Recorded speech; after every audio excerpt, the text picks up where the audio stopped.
Good morning student. आज अपने ये BSc third year BSc BEd third year में कॉम्प्लेक्स का जो सेकंड वीडियो है वो बना रहे हैं। सेकंड वीडियो में लेसन नंबर अपने फर्स्ट पर चर्चा चल रही थी, जिसमें अपने एग्जाम्पल नंबर 2 से जो इम्पोर्टेंट पहले क्वेश्चन थे तो पहली वीडियो में डाल दिए हैं। और एग्जाम्पल नंबर 3 ध्यान रखना, वेरी वेरी इंपॉर्टेंट है, जो बीएससी के लिए भी और बीएससी बीएड थर्ड ईयर के लिए, बीएससी थर्ड ईयर और बीएससी बीएड थर्ड ईयर के लिए, जिसमें हमारे पास Z1 Z2 Z3 तीन पॉइंट्स दिए हुए हैं। और ये क्या है, अपने पास समबाहु त्रिभुज है, जिसमें हमने ये प्रूफ करना है कि Z1 की स्क्वायर प्लस Z2 की स्क्वायर Z3 की स्क्वायर इक्वल होता है Z1 Z2 plus Z2 Z3 plus Z3 Z1। तो अपने पास 3 पॉइंट दिए हुए हैं, तीनों पॉइंट्स ए बी सी पर अपने पास एक कोई त्रिभुज है, उस त्रिभुज में ये तीनों पॉइंट्स है। ध्यान रखना कि समबाहु त्रिभुज के अंदर तीनों भुजाएं आपकी बराबर होती है। A B is equal to B C is equal to C A होता है। ये देखो यहाँ लिखा हुआ है कि A B is equal to B A B और सी आपके पास त्रिभुज है, जिनमें A B is equal to B C is equal to C A हमारे पास दिया हुआ है कि ये तीनों बराबर है। तो तीनों की जगह अपने पास क्या है, तीनों रेखाएं यदि अपने ए बी बी सी और सी ए करें तो ये तीनों के तीनों में अपने पास पॉइंट क्या है, Z1 Z2 है, Z1 Z2 Z3 दिया हुआ है। तो ये देखो Z1 माइनस Z2 का मॉडुलस मापांक, Z2 माइनस Z3 का मापांक, Z3 माइनस Z1 का मापांक, तीनों का क्या करना है, होल स्क्वायर करना है, होल स्क्वायर करना है, होल स्क्वायर करना है। ये अलग अलग किया हुआ है कि Z की जो मॉडुलस की स्क्वायर होती है वो Z की बार होती है। इसी नियम से इसको इसने अलग अलग किया कि Z1 माइनस Z2 Z1 1 की बार माइनस Z2 की बार, इसी तरह Z2 Z3 और Z2 की बार माइनस Z3 की बार, इसी तरह Z3 minus Z1 Z3 minus Z3 की बार माइनस Z1 की बार, ये दिया हुआ है। फॉर्मूला कौन सा लगाया कि Z1 Z जो है उसका मॉडुलस या मापांक की स्क्वायर जो होती है Z की बार होता है, ये लगाया हुआ है। प्रथम दोनों को फर्स्ट और सेकंड को ले लो। यदि अपने फर्स्ट और सेकंड को लेंगे तो ये इस हिसाब से सोल्व हो जाएगा कि फर्स्ट में जो दिया हुआ है Z1 माइनस Z2, ठीक है, इसके अपोन में आ जाएगा सेकंड पार्ट का Z2 माइनस सेकंड पार्ट का Z2 की बार माइनस Z3 की बार आ जाएगा। और जो ये सामने जो ये Z2 माइनस Z3 है, इसके अपोन में Z1 की बार माइनस Z2 की बार आ जाएगा। अब इनको सिर्फ ऐड किया है और कुछ नहीं किया है, प्लस में ऐड किया हुआ है। देखो दोनों को, इसको ऐड प्लस कर लिया, इसको प्लस कर लिया, प्लस करने पर ये सोल्व हो जाएगा। यहाँ जो मल्टीप्लाई कर लो अपना आंसर आ जाएगा, लेकिन एक बार आप इसे सोल्व कर लो, उसके बाद में ही आगे करेंगे। दोनों को सिर्फ ऐड करके Z1 माइनस Z3 और Z1 की बार माइनस Z2 की बार आया। इसके बाद में आप लोगों को क्या करना है, अंतिम दो को लेना है, फर्स्ट और अंतिम को लेना है। उसको लोगे तो भी आपके पास क्या है, ये आएगा Z2 माइनस Z3, Z2 की बार माइनस Z3 की बार इक्वल Z3 माइनस Z1 और Z3 की बार माइनस Z1 की बार आ जाएगा। इसके साथ जो आपने अभी भी जो सोल्व करके जो आंसर निकाला है, जैसे ये तो बिल्कुल सिंपल है, इसको तो ऐसे जैसे है वैसे का वैसे ही लिखा है और कुछ चेंजिंग वेंजिंग कुछ नहीं की है इसने। सिर्फ ये माइनस को बाहर निकालने के लिए देखो Z1 को पहले लिया है और Z3 को बाद में लिया है, तो इस साइड से भी Z1 को पहले किया, Z3 को बाद में लिखा है, तो माइनस माइनस अपने आप प्लस हो जाएंगे। अब जो आपने आंसर निकाला था उसका और जो ये अभी इक्वेशन है, इन दोनों का मल्टीप्लाई करना है। मल्टीप्लाई करते ही आपके पास जो कटिंग हो जाएगी कौन सी चीज की, ये जो है ये कट हो जाएंगे। आपके पास सिर्फ बचेगा Z1 minus Z2, Z2 minus Z3 और इक्वल Z1 माइनस Z3 की होल स्क्वायर बचेगा, जिसे आपको सोल्व करना है। सोल्व करते ही आपके पास आंसर प्राप्त हो जाएगा। जैसे ये इक्वेशन नंबर आपकी 2 है और ये इक्वेशन नंबर आपकी 3 है, इन दोनों का मल्टीप्लाई कर लो, ये कैंसिल हो जाएंगे। देखो ये Z1 की Z2 की बार माइनस Z3 की बार जो है ये कैंसिल हो जाएंगे और Z1 की बार माइनस Z3 की बार भी आपका कैंसिल हो जाएगा। ये यहाँ से दोनों क्या बचेंगे, होल स्क्वायर बच जाएंगे। इन दोनों का मल्टीप्लाई कर लेना, होल स्क्वायर को सोल्व कर लेना, आपके पास जो प्रूफ करना था वो प्रूफ आपको प्राप्त हो जाएगा।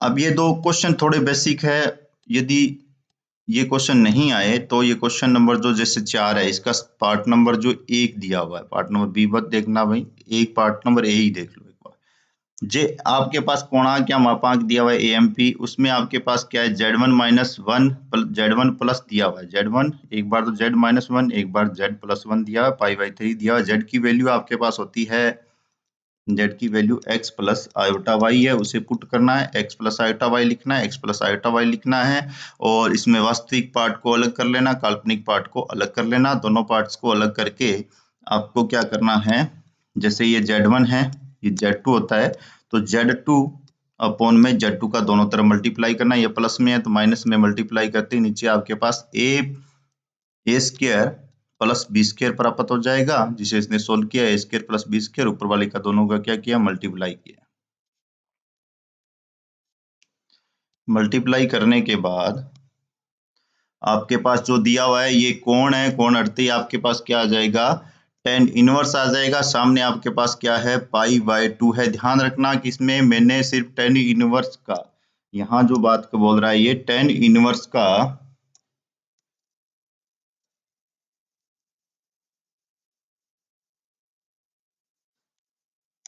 एक मिनट, जो ये tan इनवर्स है, tan इनवर्स में ध्यान रखना कि ये फॉर्मूला लगाया हुआ है कि सामने π/3 है, इसमें वास्तविक पार्ट और काल्पनिक पार्ट दोनों दिए हुए हैं, क्योंकि ये y अपॉन में x होता है, और इसमें आपके पास 2y की वैल्यू आ जाएगी, और x plus whole square, x plus 1 की whole square plus y square है, उसमें आपके पास सिर्फ वास्तविक पार्ट और काल्पनिक पार्ट दोनों को ही साथ में लेके इसे लिखा है tan इनवर्स। ये फॉर्मूला आपके पास पहले भी आ चुका है, ये फॉर्मूला, एक मिनट रुको,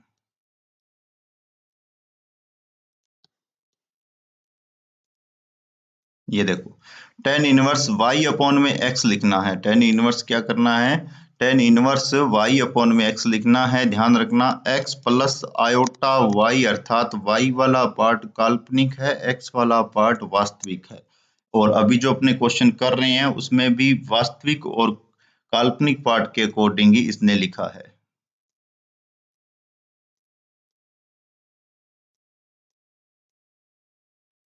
इसमें tan इनवर्स जो ये होता है, ये y अपॉन में x होता है, y अपना काल्पनिक पार्ट है, x अपना वास्तविक पार्ट है, जिसके अकॉर्डिंग इसने लिख दिया 2y अपॉन में x स्क्वायर प्लस y की स्क्वायर माइनस 1। इसके दोनों पार्ट अलग हो जाते हैं, ध्यान रखना, ये पहला पार्ट वास्तविक होता है और ये पार्ट काल्पनिक होता है। दोनों की कटिंग करने पर अपने पास 2y अपॉन में x की square plus y square minus 1 मिलेगा। tan इनवर्स जो है इस साइड आने पर 10 आ जाएगा, 10 π/3 की वैल्यू √3 होती है, जिसे अपने सोल्व करके एक्स वाई की जो वैल्यू है वह अपने पास प्राप्त हो जाएगी। यही करना है आपको, ये इंपॉर्टेंट है। यदि आया नहीं 3 नंबर एग्जाम्पल और 2 नंबर एग्जाम्पल और थ्योरम जो है नहीं आई, तो ये क्वेश्चन आ सकता है।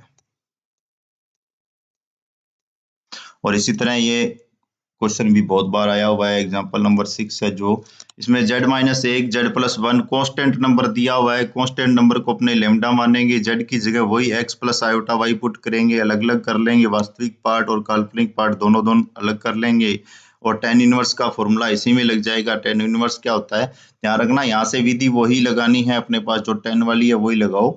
tan इनवर्स में कॉन्स्टेंट नंबर दिया, कोई दिक्कत नहीं, कॉन्स्टेंट नंबर भी अपना उसी हिसाब से सोल्व हो जाएगा।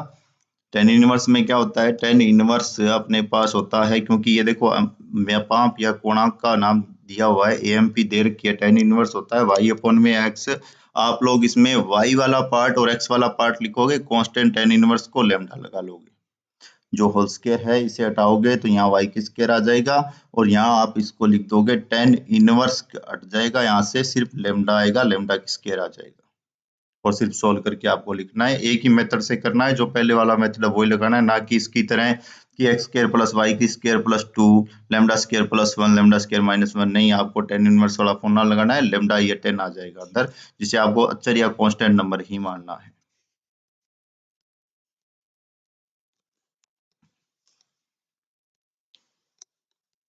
ये थोड़ा बेसिकली इंपॉर्टेंट था। इसी के साथ आपका जो लेसन नंबर 1 है वो समाप्त हो गया है। एक में आपको इतना ही क्वेश्चन करने हैं।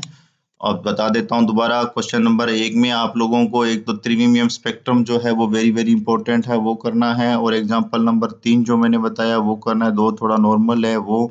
और 4 में आपको सिर्फ एक ही पार्ट है, उसका फर्स्ट पार्ट 5/3 वाला करना है। और एग्जांपल नंबर 6 जो है ये भी कई बार आ चुका है, भी इसको भी कर लेना। आपको पता है कि वास्तविक पार्ट और काल्पनिक पार्ट अलग अलग कर रहा है, ये वैल्यू आएगी कांस्टेंट नंबर को इसने यू माना है, आप इसे यहाँ 10 इनवर्स या 10 की जो 10 है वो लैम्डा स्क्वायर मान के भी सोल्व कर सकते हो, क्योंकि हमें सिर्फ यहाँ कांस्टेंट नंबर बाद में मानना है, वो आप जो चाहे वो u v x y z आप इसमें कांस्टेंट नंबर पुट कर सकते हैं। इसी के साथ बीएससी थर्ड ईयर वालों के जो लेसन नंबर फर्स्ट है उसका जो इम्पोर्टेंट पार्ट है वो समाप्त हो गया है भाई। और अपने लेसन नंबर 2 की चर्चा नेक्स्ट वीडियो में करेंगे।